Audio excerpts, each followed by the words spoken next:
I've always loved being in water. There's a freedom, there's a lightness, but then we'd be on set and there'd be tons of single-use plastic, and I became more and more educated about how plastics and humans are affecting animals and their habitats. Once my eyes were open, I couldn't shut them anymore. I'm Nina Dobrev. I am an actor, a producer, a writer, but my alter ego is a marine conservationist. I'm very empathetic to animals that are suffering. I think that's why I've been drawn to working with wildlife that has been so impacted by mankind. My name is Dr. Alissa Demming, and I'm Vice President of Conservation, Medicine, and Science at the Pacific Marine Mammal Center. My primary goal here is to provide veterinary care for our patients, and I also oversee the research that we do to help make an impact on a bigger scale.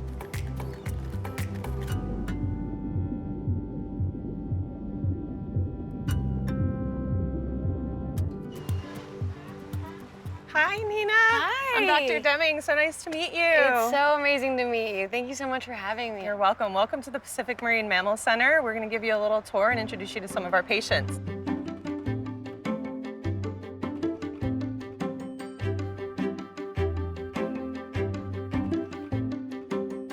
This is our patient board. You'll meet Chaffee shortly, and Chaffee has completed her rehabilitation and is ready to be released. So we'll be going out on a boat, and you're gonna be able to see what it looks like when we return them back to the wild. Oh, I'm so excited. She's going home.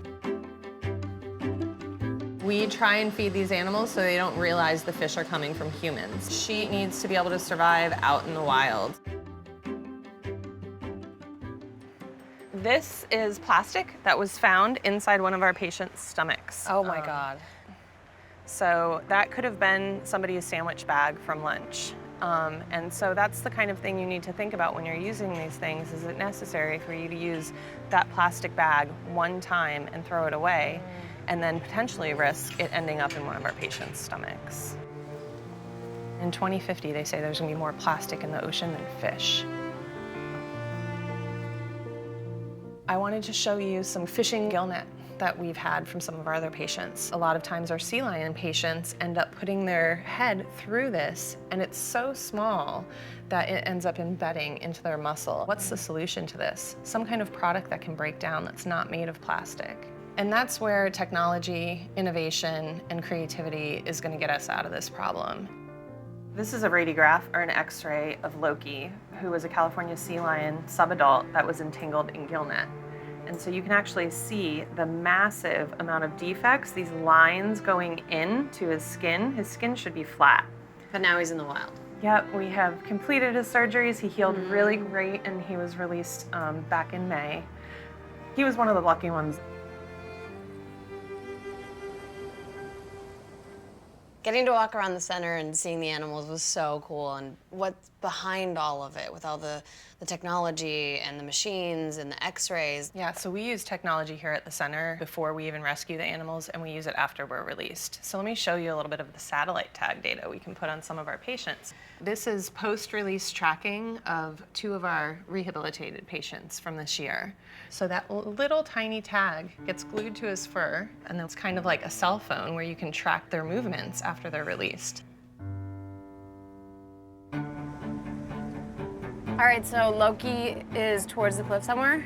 I hope so. Let's head towards the rock and see if we can find him. All right, let's see if we can find this cutie pie. I see a tag. Yep, that's seaweed. And so you can see that tiny little line that remains on that right upper shoulder area. Yeah.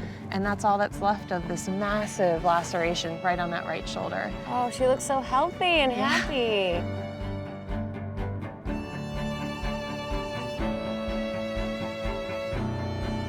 Yep, that's Loki.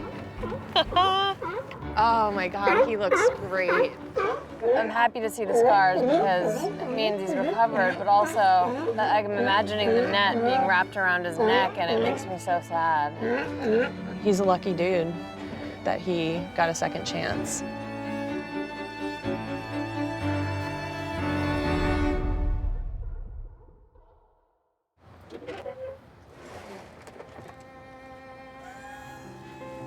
Bubba. You smell that seawater? You smell that salt? I know. He's right there. He's right there. He's right there.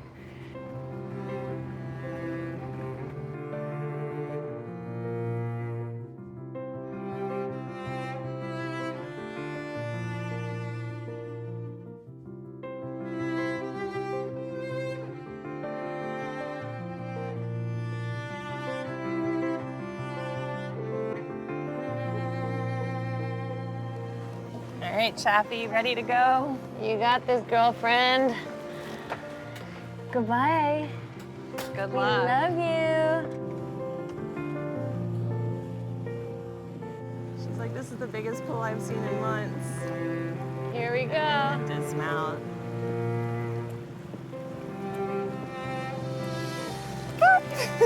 Wow, oh my God. Isn't that amazing?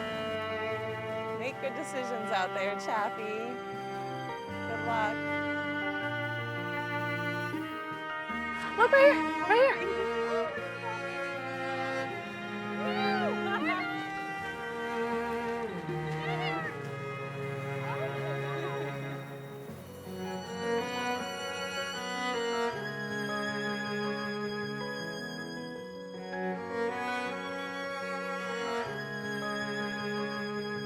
Everything kind of comes together in nature when there's a lot of food around. The birds, the dolphins, and now Chappie's out there with them.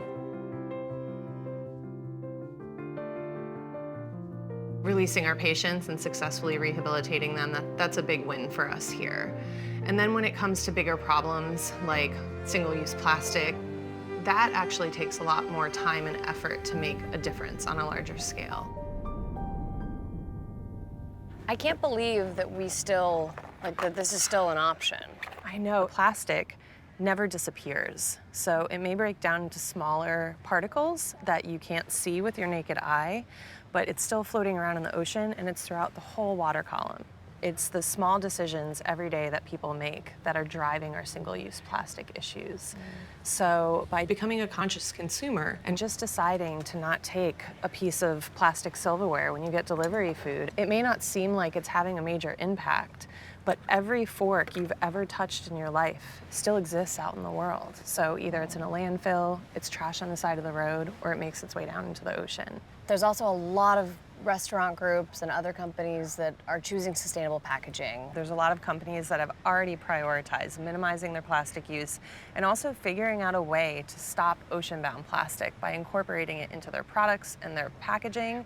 And those are the kind of solutions that are going to take plastic out of our environment and then put it back in that loop of materials and goods that we actually do need to live every day in our life. Even though the problem is so overwhelming and sometimes it feels like you're just not doing enough, every little bit helps. You don't have to be a veterinarian. What I do is very reactive. We actually need to be proactive. The fact that we can find solutions, it means that there's a way to make progress and we can do better. There's creativity and innovation all around us. You just have to get out there and create.